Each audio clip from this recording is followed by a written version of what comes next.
నమస్తే, welcome to NSTV news. ముందుగా ముఖ్యాంశాలు. ఓటుకు నోటు కేసు ఎక్కడ చర్యలు ఏమి చేపట్టారు సమాధానం చెప్పాలని ప్రజా సంఘాలు డిమాండ్. కాకినాడ జిల్లా పిఠాపురం ఇటీవల జరిగిన పట్టభద్రుల ఎమ్మెల్సీ ఎన్నికల్లో ఓటుకు నోటు వ్యవహారం అందరికీ తెలిసిన విషయం.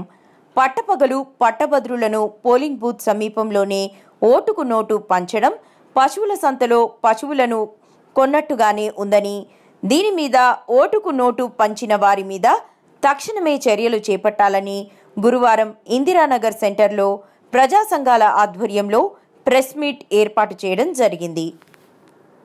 ఈరోజు ఇటీవల జరిగిన పట్టభద్రుల ఎమ్మెల్సీ ఎలక్షన్ నిమిత్తం పిఠాపురం ప్రజా సంఘాలుగా ఎలక్షన్ జరిగిన తీరుని ఖండిస్తూ ఇవాళ పిఠాపురంలో ప్రెస్ మీట్ ఏర్పాటు చేయడం జరిగింది. ఇది ఎన్నికలు అనేకంటే శనివారం జరిగే పశువుల సంతని అనడంలో తప్పేమీ లేదు. ఎందుకంటే శనివారం సంతలో పశువులను ఎలాగైతే కొన్నారో అదేవిధంగా ఎమ్మెల్సీ ఎన్నికల్లో మేధావుల్ని విద్యావంతుల్ని కొనడం జరిగింది. అది టీవీల ద్వారా సోషల్ మీడియా ద్వారా ఇవాళ చూసాం. ఇది ప్రజాస్వామ్యంలో విరుద్ధం.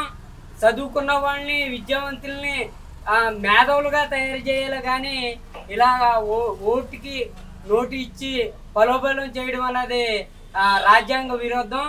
ఇది ఎవరైతే ఆ రోజు డబ్బులు ఎవరైతే పంచారో వాళ్ళ మీద అధినేతలు పవన్ కళ్యాణ్ గారు, చంద్రబాబు నాయుడు గారు దీని మీద ఏ సమాధానం చెప్తారో తెలియాలి. 14వ తారీఖున పిఠాపురం పవన్ కళ్యాణ్ గారు వస్తున్నారు. దీని మీద మీ అభిప్రాయం, దీని మీద ఏ చర్యలు చేపడతారో మేము ప్రజా సంఘాలుగా కోరుతా ఉన్నాం. ఎందుకంటే స్వచ్ఛమైన పాలన, స్వేచ్ఛ స్వతంత్రాలు కలిగిన పాలన మేము కోరుకుంటున్నాం. పిఠాపురంలో అవినీతి లేని పాలన అందిస్తానని ఇలాగా ఓట్లకి నోటు ఇచ్చి ప్రలోభాలకు గురి చేసి ఇవాళ విద్యావంతులు కొనడం అనేది ఎంత దౌర్భాగ్యమో మీరు ఆలోచించాలి. దీని మీద మేము ఎన్నికల కమిషన్కి ఫిర్యాదు చేస్తాం. ఎన్నికల కమిషనర్ పట్టించుకోకపోతే న్యాయస్థానాన్ని కూడా ఆశ్రయిస్తాం. ఎందుకంటే వాళ్ళ ప్రత్యక్షంగా అది కొనుగోలు చేస్తున్న ఎన్నికల అధికారులు కానీ ఆ పోలీస్ డిపార్ట్మెంట్ కానీ ఇప్పటి వరకు చర్యలు చేపట్టలేదు.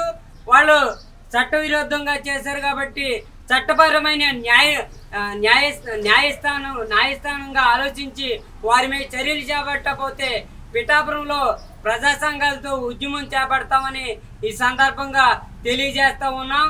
ఇక్కడ అభివృద్ధి మీద దృష్టి పెట్టండి, అభివృద్ధి మీద దృష్టి పెట్టి మేధావులను తయారు చేయండి. ఇక్కడ పిఠాపురం